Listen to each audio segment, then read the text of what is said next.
kilalanin naman natin siya. Magandang umaga, Ron Calleja. Magandang umaga po. Napaindak mo kaming lahat dito, lalo na si Audrey. Napasayaw ka ba? Okay, Ron, yung kinanta mo kanina, original song mo ba yun? Kasi parang ngayon ko lang siya narinig. Pero, yes po. oh, so ano naging inspirasyon mo sa paggawa ng kantang to? Parang may gusto kang... May hugot yun. Actually, may hugot Sige, yun. kwento mo kami ng hugot mo. Actually, based from my own experience yun. Actually, yung pagsulat ko nun, base talaga dun sa mga, alam mo yung mga past relationships ba ito? Tama. Okay. So, umagang hugutan to. Sige. Okay.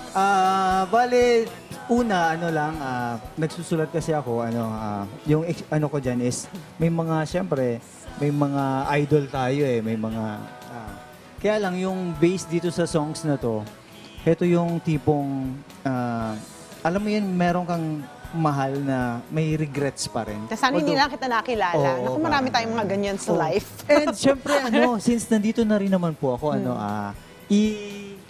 Ayan, yes please, oo. Actually, yung kinanta ko po is, nandito yon. Ito po yung laman nung album.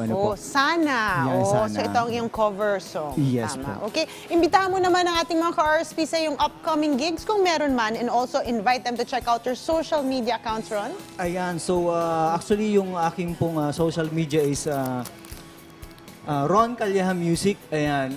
And syempre, yung physical album na nakikita nyo dyan sa camera. Ayan. So Nakikita meron din nyo po ba? yun sa Spotify. So pwede nyo pong pakinggan. Meron pong 10 songs yan. Type nyo lang po, Ron Calleja Music, mapapakinggan nyo na. And syempre, meron tayong upcoming gigs, November 19 sa Simon's Place Supreme, and December 15 sa SM Antipolo po. Nako, dami palang mga Yun lang gigs naman ngayon. po. Okay, maraming salamat, Ron Calleja, sa pakikipagkwentuhan sa amin ngayong umaga, and also for sharing your talent this Monday morning. Maraming so much salamat. po. Fee?